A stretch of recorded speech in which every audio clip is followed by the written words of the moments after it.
Yes, so we'll go ahead and call the meeting to order. I have 4:34 for the time. Did everyone have an opportunity to check the minutes?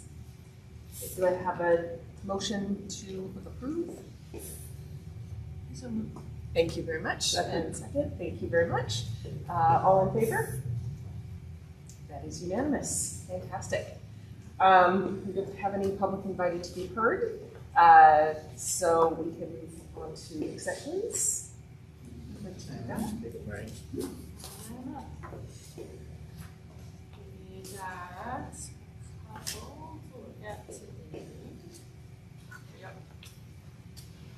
Everything this month is archival, just worked out that way. This collection is coming from Betty Ann Newby's family. 3 boxes of reference files and clippings from an historic newspaper column that she wrote from 1989 to 2009. And then an extra farm ledger. So let's see. The column that she wrote, was that in the Times column?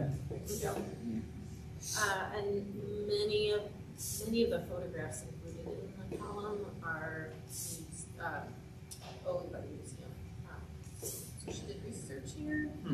She would come in regularly, or in later years she would call me up and say, "Do you have a photo of like a kid with a cat or something?" And I'd go and leave a printout for her down at the desk, and she would write columns. So lots of historical information in every column. We actually we weren't thinking enough to clip those columns at the time, but luckily she was. So now we have the pretty complete set of all her columns.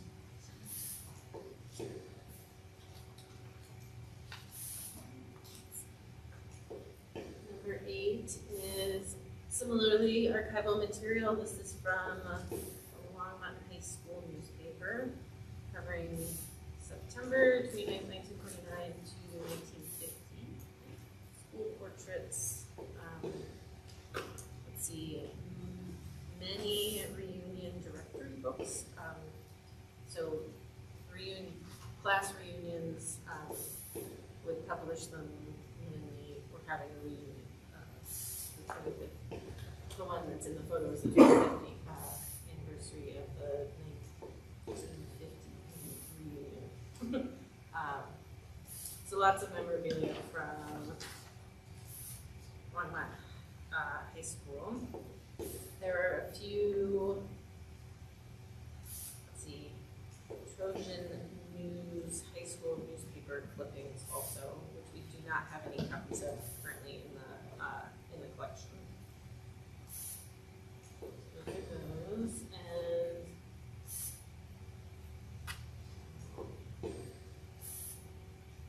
high school memorabilia. And then point 9 is the National Society of the Daughters of the American Revolution. The Longs Peak chapter was local. One of the longest running women's organizations in Longmont. And these are scrapbooks from 1988 covering to about 2010, and yearbooks from their chapter also. I have a question. I've just wondered. I know that we have in the archives a lot of collections from organizations that are no longer in existence. Sure. But how much information do we have like this? Of how many existing organizations have shared materials with the museum? Yeah, not that many. Typically it is organizations that cease to exist and then they donate their collections to us. We do have the Congregational Church donated quite a number of their records recently. And well, the Altona Grange, I think, still exists in some form. We have quite a bit of their records. So there are a few examples, but it's But not unusual. many. Okay, I just wondered.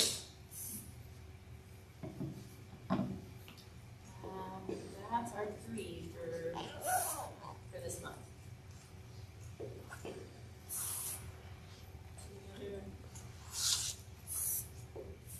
Any other questions about these accessions? Is there a motion to accept or I move that we accept. A second.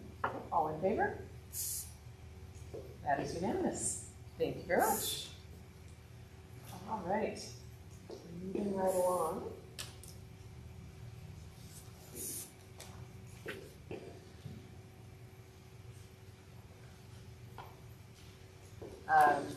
So, the report of the interim director. All right. Next, go ahead. Take it away.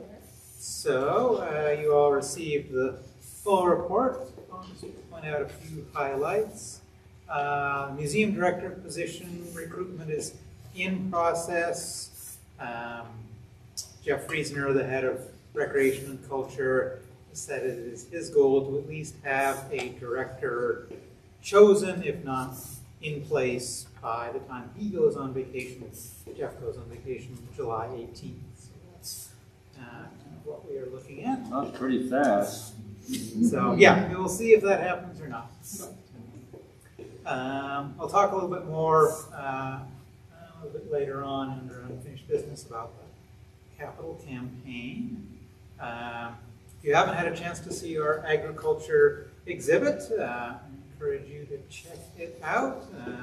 Had a very nice opening. I just have a quick question on the executive director search. Does the board, get the board, or is there a time or an opportunity that the board can sit in on parts of the interview?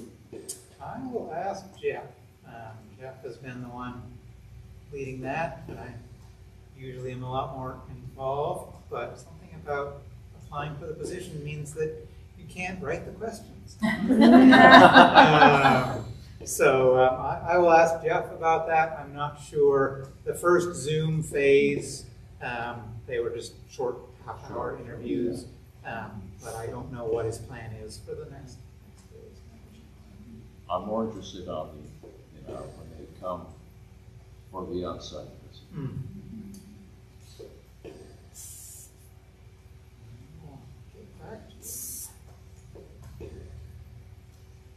And if not, why not?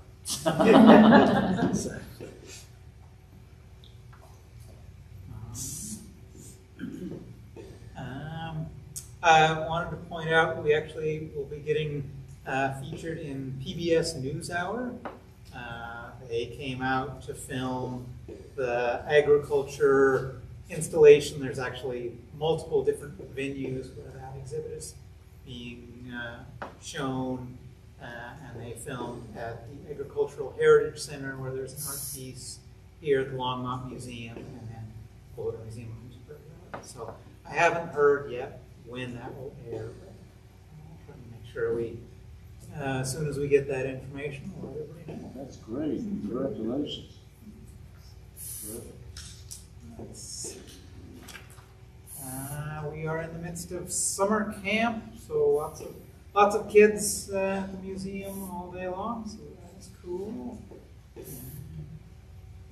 And there was a big community painting event for art in public places, for a mural at 9th and Alpine that included an unexpected hailstorm, but was otherwise a huge success.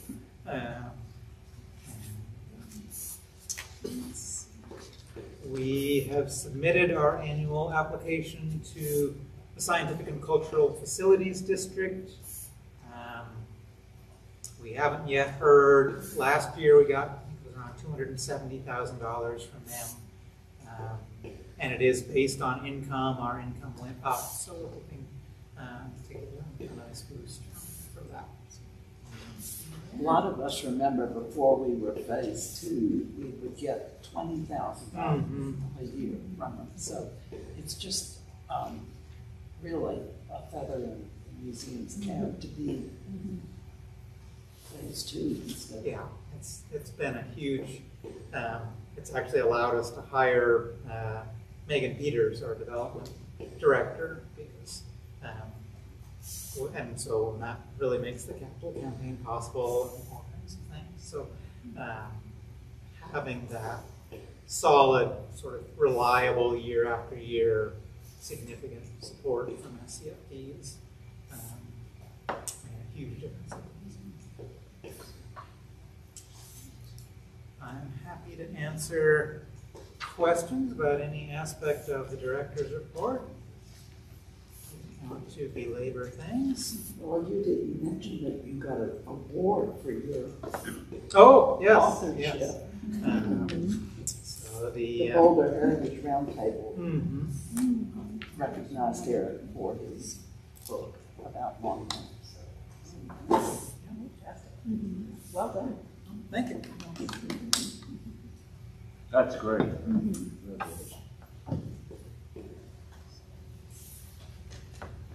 Do the software upgrades that you guys have done over the last several years help you with gathering the statistics that you need for the SCFD application and things like that, or is it kind of hit or miss?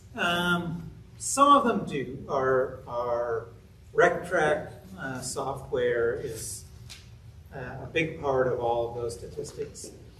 Some of the other software, like our Boomerang, is more about other kinds of fundraising and development. And our collection software, SCFD, doesn't allow us to count virtual visits and things like that, so we can't really show those, but we are certainly reaching a lot of people through our collection software, new online portal that just went live.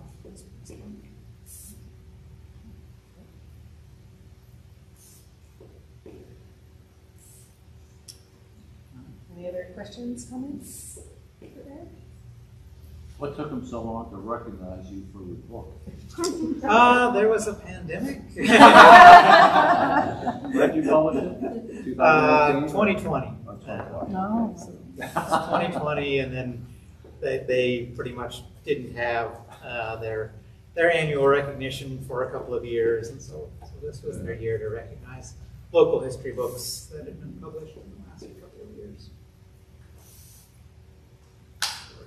9 all told. Ooh, I was the only one from Longmont. Very good. So they are available in the museum gift shop. Yes. Okay. $120 a copy. Oh, before me? Yeah, right there before you. Oh, 40. Took me nearly a year to get it as a Christmas present for my friend, so. And I'm always glad to autograph it if anyone wants to buy it as a gift. Okay, next on the agenda is the report of the chair. I do not have a report, but would like to note that with me resigning from the board, we will need to, at your next meeting, elect a new chair. So, just Yeah, I have a question. Was this June to be the end of your term, or did you have another year? I had another year on my term. Oh, okay. So we actually have a vacancy. Well, that brings me to a question. Yes. It sent me back to the bylaws when Eric told me that, we have this. And I noticed that there doesn't seem, I mean, it says that the clerk will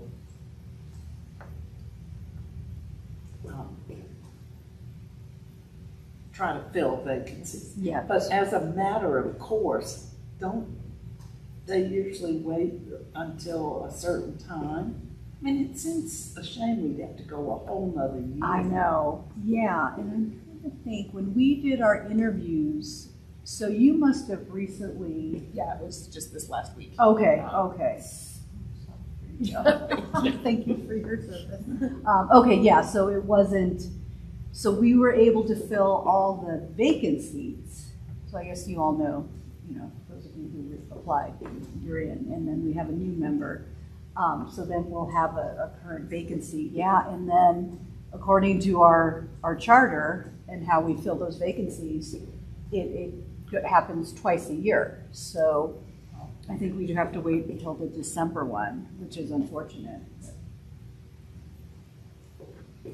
Oh, I can see how with as many boards and commissions, that would be Yeah. difficult for the clerk and for the council and Yeah. everything, but And have a bunch of boards recruiting people and stuff, but it Yeah. just seems a shame. it does. And we had several boards where there were not enough applicants to fill the position. So even without having somebody resign, there's still, vacant seats for lack of interest.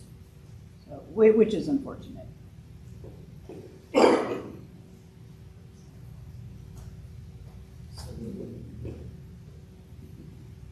So I think the next meeting, you'll have your new member, and at that time, you'll be able to vote in a new slate of officers.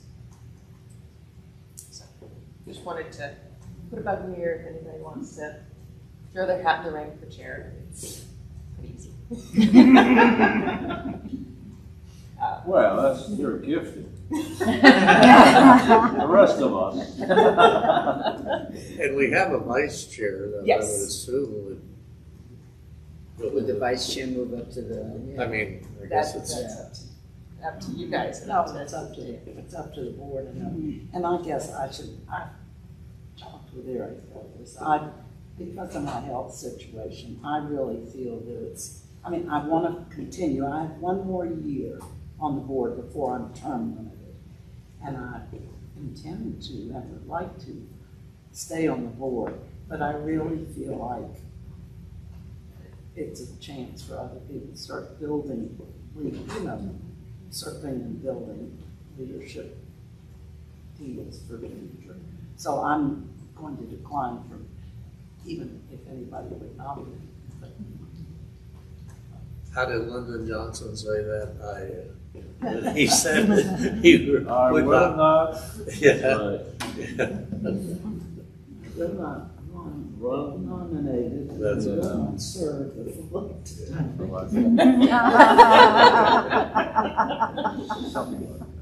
I didn't mean that. I just wanted you all to be aware that I feel that other people should see both the chair and the vice chair, John. So think in those terms.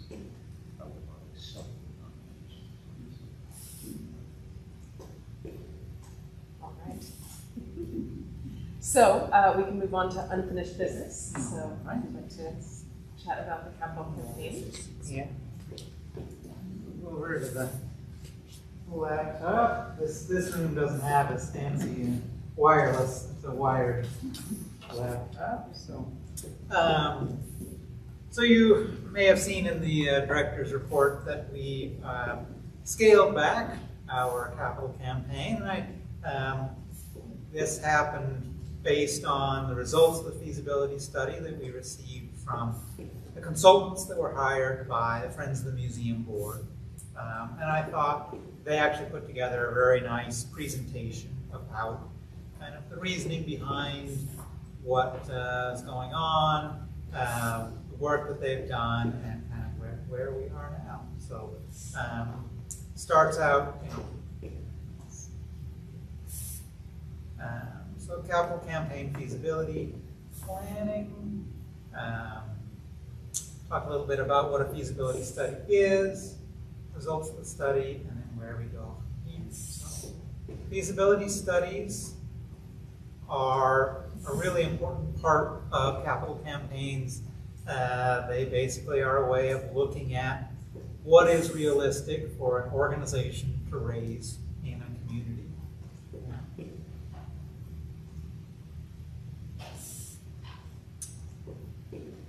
Not all organizations do them, but they have a lot of benefits to making sure that you have a successful campaign that meets its goals.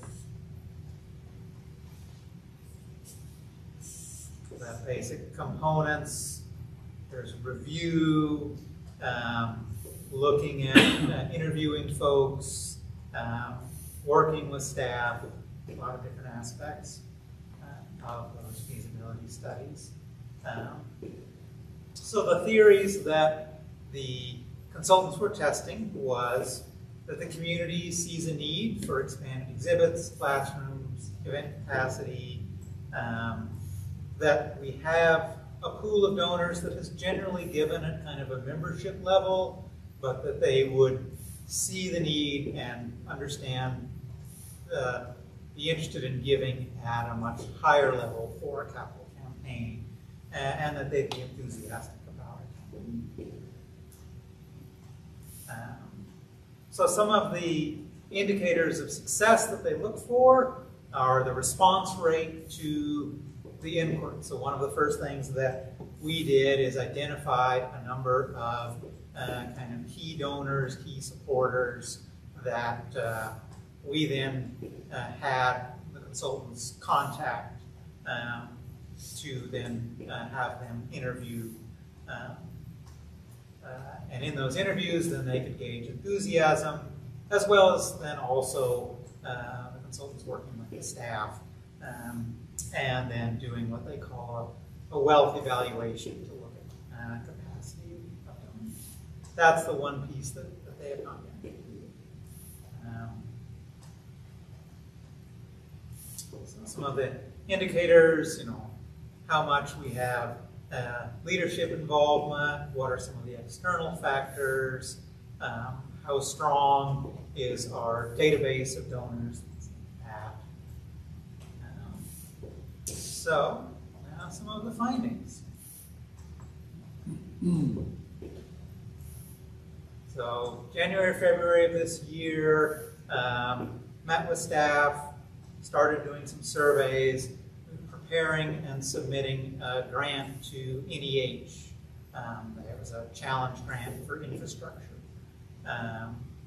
In March and April, doing some more surveys, internal system review, and of course at this point was when Kim announced her departure, and so, you know, certainly any time an executive director announces departure from an organization that's looking at a campaign, it raises some questions, just in terms of, oh, you know, people have seen this person as the, you know, leader of the organization. Are they gonna, you know, pause? What's their sense? So, you know, it's one of the concerns that was raised. Continuing to work on plans in May and June. It was also in April we found out we did not get the NEH grant, which is, you know, another really unfortunate thing. The conversations with NEH had been, you know, this is a slam dunk from the staff perspective. The reviewers saw otherwise, and so unfortunately did not get that grant. So these are some of the kind of overall findings. They asked 34 people, requested interviews from 34 museum supporters, and only received responses from 12, which was a significant concern. In fact, it's really their biggest concern of this whole thing. That, you know, people just aren't quite as engaged, perhaps, with the museum as we thought. Enthusiasm was good, not over the top. Staff capacity, you know, we have a one-person development department. Leadership engagement with Kim's departure, another concern. We are still building out our database, you know, getting some skill sets, and there's a lot going on, a lot of things happening in Longmont right now, other campaigns in the works, things like that. So, so all that being said, and this is just kind of some detail on some of these, they were testing a $30 million capital campaign price tag, and that was something that the folks they did interview were kind of like, wow, that seems really high. They were excited about the idea of an expansion program, exhibit gallery spaces, outdoor spaces.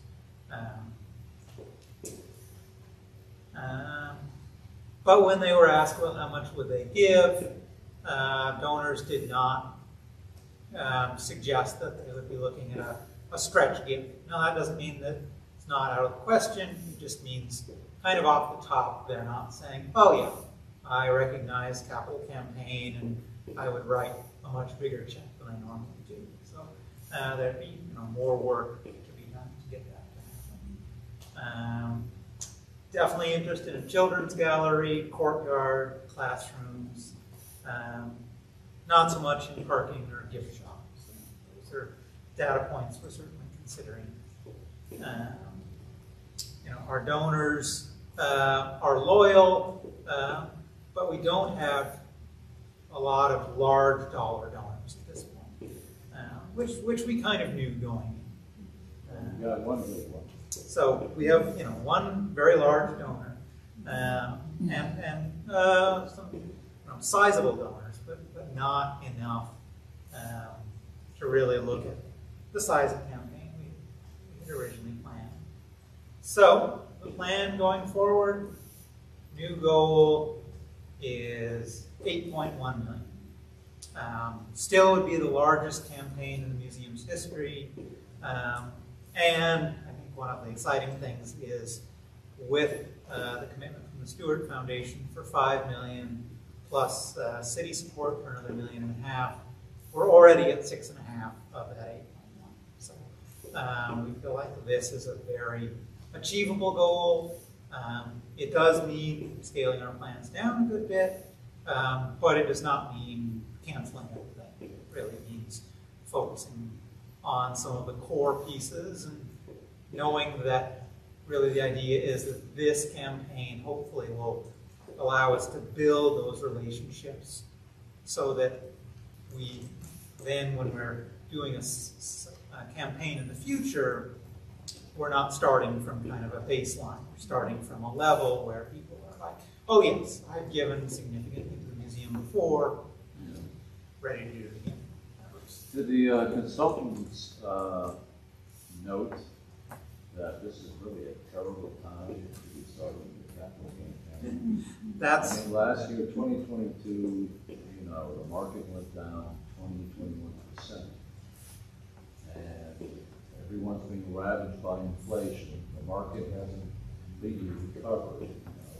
It's up. Who knows? And so there's a lot of uncertainty out there, and people are still recovering their assets, their investments from the bear market. So this is really not a good time to be launching a capital campaign with one. If you're approaching well-heeled donors, you have a lot of investments in the markets. So did the consultants note that? That was definitely one of their categories, was external factors. And I mean, these people are probably just holding, they're just waiting and see what happens, in the markets, and before they make any big decisions about what they do with their money. Yeah, that was definitely a factor in the decision to scale back. So when the Fed starts cutting interest rates, that's when you're going to see the market start to, the whole market may be triggered in a significant way. That's a time to launch. When people feel good, everyone's going, they're making money and everything else, so then we'll be more generous and wealthy and so forth. So, I think that's probably, if I had to guess, I think that's probably a significant factor in the kind of lukewarm response to some of the questions. And I think the timing is terrible to be doing this kind of thing.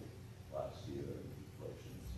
That's just my personal opinion. It's not a criticism. It's just that because you started this whole process when times were pretty good. You really did. Yeah. And no one can foresee what's going to happen. And so, the market went, it's the longest bear market since 1948. And so it's been dragging on for a long time, and people are not happy, and they're feeling nervous and uncertainty. You know, there's a lot of uncertainty out there and so forth, and you're trying to launch a capital campaign in the middle of this. I don't think they're going to get very far until things start to recover in meaningful ways, which could be in the next 2 months. Anyway, that's just Well, and I think you also have to consider local external factors. I mean, people are upset about their property taxes going up. They're saying, okay, the city is, you know, putting out a bond issue for all these other things, you know. I just think there's so much going on. Other demands for money and support. So anyway, I wanted to share this. I thought it was important that you all know kind of the rationale behind the change. You know, we are still moving forward. I think the feeling is that this is a very achievable goal. In fact, we're looking at raising a relatively small amount from individuals. It's going to be more from foundations, from corporations. So, you know, it's much more about building relationships with individuals than it is expecting them to be writing big checks right now. We're looking at this as a capacity building much more than it is. Do you have a sense of timing of when the capital campaign may be formally launched? Yes. So we are planning to do a groundbreaking for the courtyard phase September 15th. So you all will certainly get invitations to that. And that will kick off the campaign.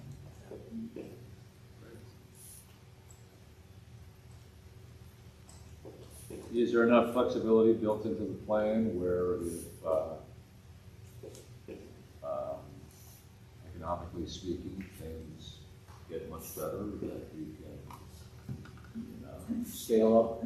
So the second meeting today where someone has suggested exactly that. So I'm going to talk with our architects and see how we can do that in a way that provides the flexibility without us spending a lot of money designing a building that we need more than we can do. So continue, you're going to work on contingency plans. Yeah, put a few things on the back burner. Great new bull market that goes up 700% over the next year. You may have. They're thinking of raising rates at the end of the month. I think July or something like that. That's what I read, but not a whole lot. Very, very small. And they're still looking at banks not really working very well, collapsing large banks. That's right. Exactly. Do you have like sketches of what the building expansion would look like at this 8.1? Not yet. We're actually working with the architects. Our goal is to have those by the September 15th groundbreaking. Because it was such a significant scale back, it's really not trim a little here, trim a little here. It's really kind of rethink the expansion from the ground out. We just need to really focus on the core elements, make sure we've got those, and hopefully, again, provide opportunities where, yes, if additional funding becomes available, or leave opportunities for. In a future phase, we can add additional classroom space, or more space for galleries and so forth. Planning for expansion as opposed to a complete rebuild. Right. Yeah, you do it down the road in phases. Not them walls, not four walls. Who's on the committee? Megan, so Megan Peters is our development director, and let's see, we've got Katie McDonald from this board is on the committee. We have Becky Chavez, Elvita Ramos, and Kent Jacobson from our Friends Board, and then a couple of city staff. I can't remember, Lyra, Nikki is one, and Megan is still recruiting additional board members, additional committee members as well. So, that's kind of Well, what's the criteria for recruiting? you know, somebody who is excited about the museum, is comfortable talking to folks about giving, you know, has an interest in supporting the museum, and you know, can be an ambassador, has strong community connections. That's really important, because often it's, you know, someone may say, well, you know, this person would be really interested, but I don't really know them well enough to talk with them. If there is someone that's like, oh yeah, I know them, yeah, and arrange lunch with them, that, you know, often makes a big difference.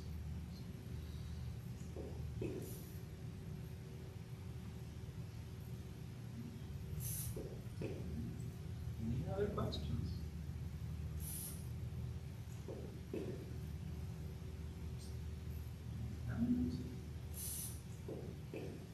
On to new business. Right. I've shared all my new business. Does anyone else want to throw anything on the table for new business? So, you know, I do have just an update.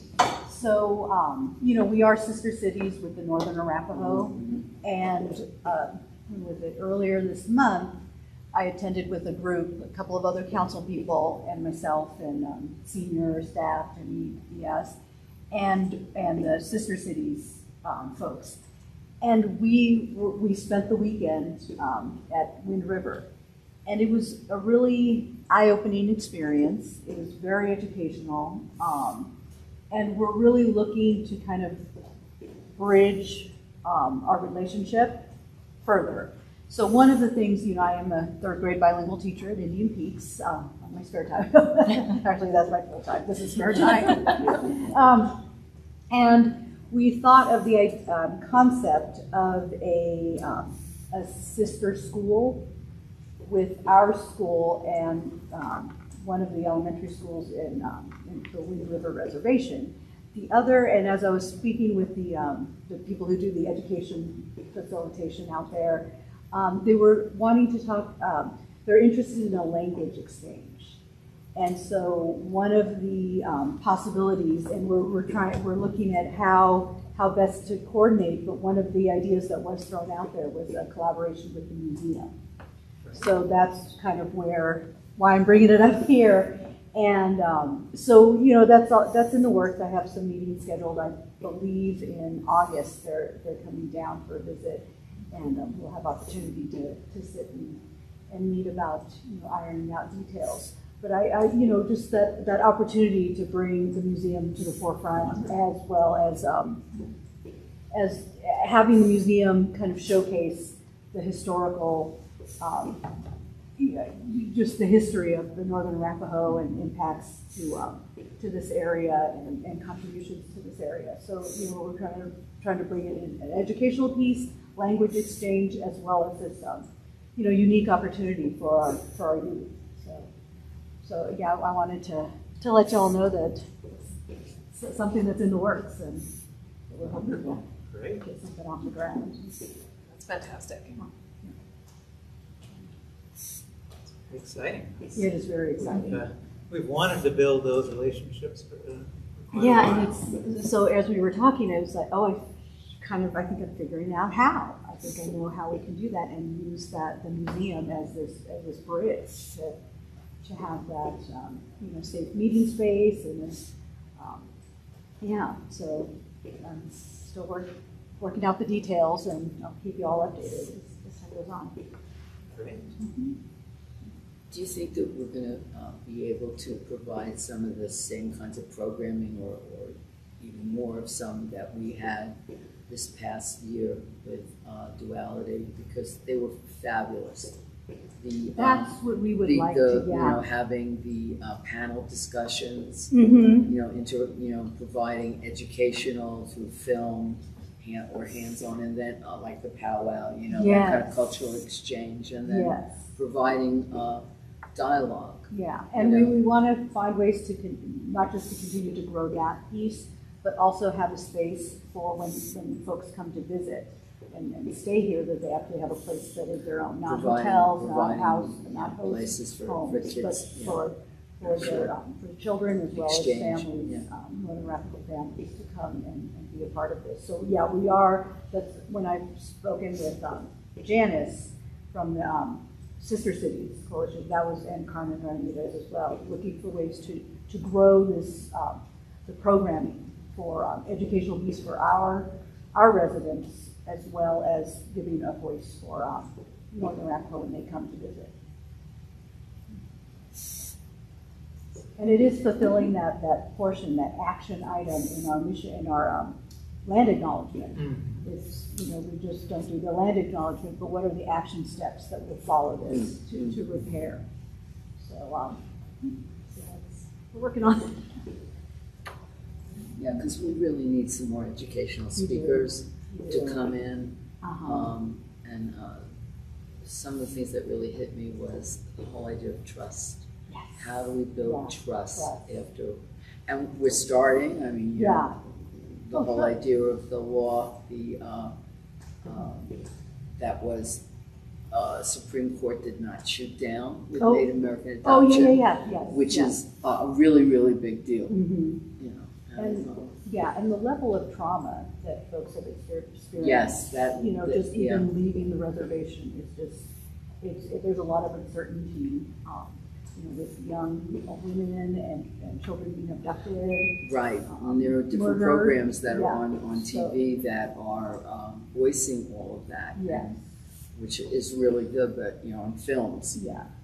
But we need more dialogue, more interaction, dialogue I think between. that understanding. Yeah.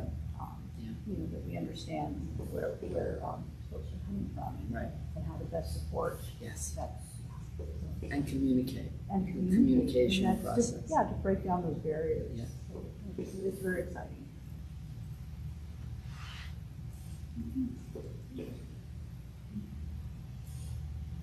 I love that.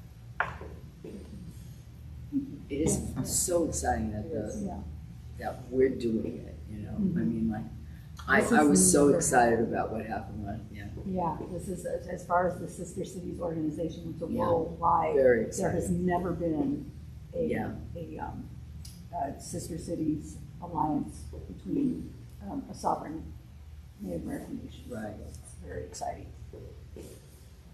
We're trying to do what we can to foster. We need more press coverage. We do, we really do. Well, once it gets rolling, yes. It was. It's you know, it was it's a work in progress. It's a work in progress. I mean, it just blew me away. You know, I just, you know, that whole piece with the mayor and trust and what he did to gain trust to develop this was just magnificent. Yeah. We need to do more, and the power, you know, getting the power, Yes. and having the small dialogue with the artists talking about things. Yeah. It's really good. Yeah. So we'll be back. Thank you. You also got great attendance. Oh yeah. Yeah, it was really. I think that there's a desire from our community. Yes. To see that and be engaged. Yeah. So that's something that we don't want to let die out. We want to keep the energy going. Yeah.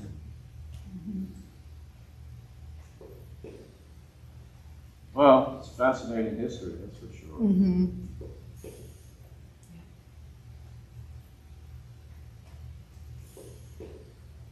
All right. Any other new business or board comments? Do you have a timetable of when you'd like to see the Sister City project unfold? So that is gaining momentum. I know in August we're going to have, they'll be out here. So then we'll be able to discuss. So it's kind of, we're letting the business council kind of determine, the comfort level, as well as working with the youth, the children. I know this fall, as far as for the school, for the sister schools, we're looking to start. I already talked to my team. I talked to the fifth grade team, and they're all ready to, we're writing curriculum as far as putting together a unit plan to share with our students, so then that they have that historical context before letter exchange and Zoom meetings with their students. So, Right. So yeah, so at least the school education part I got that. Yeah. But yeah, as far as the city to the reservation, we're still I still want to meet with some more on the business council. So yeah, so we're hoping that we can get something rolling this fall or throughout the year. And so it's more frequent. I think that's what we want. Just I mean, just as off the top of my head, it'd be very, I think many people don't know exactly much about the Arapaho. And so it'd be very, very interesting to kind of have a program that introduces their history, the culture. Yeah. And get one family. If you can get a family to unfold their historical development.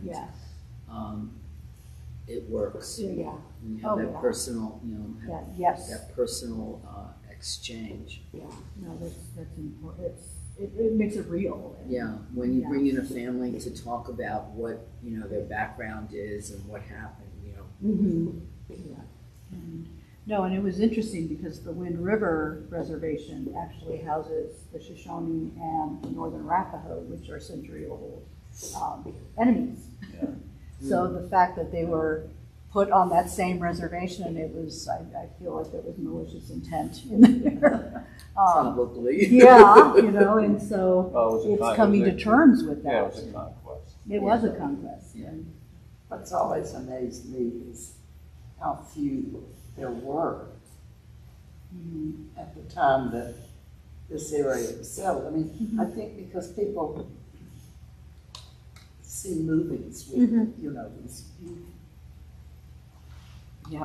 bands of Indians on the horizon or something. There were only about 2,500 Northern Arapaho. And you can imagine in 1859 and 60 when the gold rush happened here, and 60,000 people came down. Yes. 60, can you imagine 2,500 people who just have been home forever and they look up and that many people are.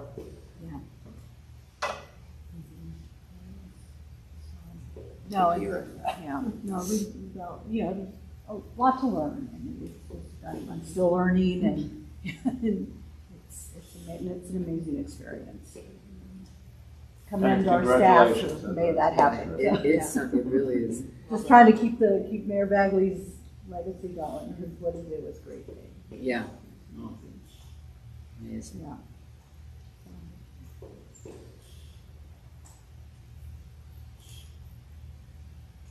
All right. If there's nothing else, is there a motion to adjourn? Thank you. And then is there a second? Thank you, Linda. Okay. We are adjourned. It is 5:23. Wow. And